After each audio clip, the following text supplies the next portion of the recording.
politique. Maintenant, Cédric Cornet continue de surprendre l'opinion publique avec cette fois-ci une requête pour le moins inattendue mais très claire, la démission de l'actuel président de région Victorin Lurel qui selon lui ne respecterait pas ses engagements. Dessaisi de la commission jeunesse, l'élu régional n'entend pas démordre et continuera de défendre ses convictions. Éric Jalton nous a d'ailleurs donné son avis sur la situation actuelle. Le reportage sur l'affaire Cédric Cornet.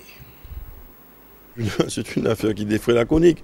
Mais c'est un peu normal que M. Cédric Cornet, c'est le Benjamin de l'Assemblée régionale, soit impétueux et fougueux. À son âge, il était un peu davantage encore. Je me rappelle à l'époque de mes interventions tonitruantes à l'Assemblée nationale, qui disposait plus d'un. C'est son âge, il a le droit. C'est un peu comme la jeunesse de notre pays, ils sont très vindicatifs, très exigeants sur les autres. Hein, et bon, en espérant qu'ils puissent être à la hauteur de leurs exigences vis-à-vis des autres, que ce comportement soit en adéquation. Mais en tout cas, c'est normal, c'est la démocratie, il est censé que les choses gardent une certaine retenue et que ça ne franchisse pas des limites insupportables. Maintenant, le président a cru devoir le dessaisir de sa mission, bon, évidemment compte tenu du fait qu'il qualifiait cette mission de complot d'imposture en quelque sorte, ou en tout cas de piège. C'est un peu normal qu'on nous arrivions à cette situation.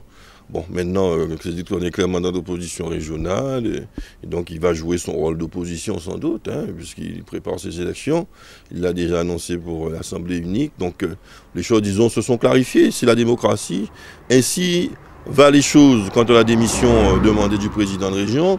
Je pense qu'en démocratie, il faut attendre le suffrage universel pour que le peuple puisse démissionner ou pas tel ou tel élu pour des raisons qu'il estime valables ou pas.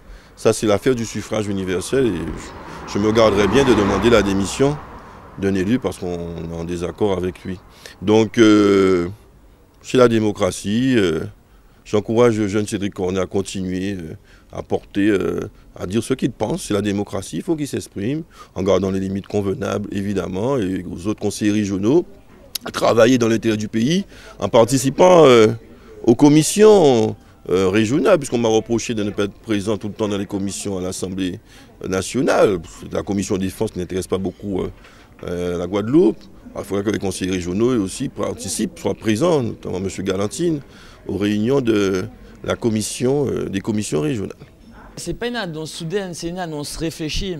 Quand nous remarquons qu'un président de région est capable de mentir délibérément à toute une population sur une question simple, est-ce que tous les élus sont présents en commission? Et qu'il ment, il dit oui, ils viennent.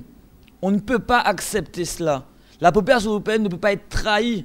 Quand vous voyez qu'un président avait promis que les chefs, donc tous ceux qui étaient présidents de leur commission, devaient avoir une feuille de route, qu'on n'a pas cette feuille de route, qu'on n'a pas les objectifs et les résultats à atteindre, à ce moment-là, il y a un vrai problème.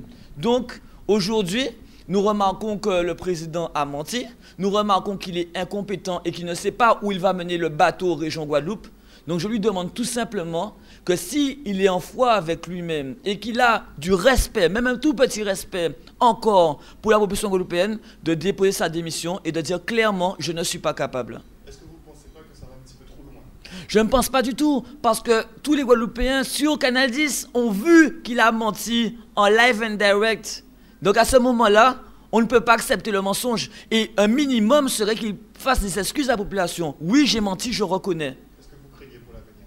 Je ne crains pas. Moi, j'ai une ligne de conduite, c'est tout droit. Il n'y a pas de tournant, il n'y a pas de virage. Donc tout va bien. Et j'ai déposé ma vie dans les mains de Dieu, donc tout va bien.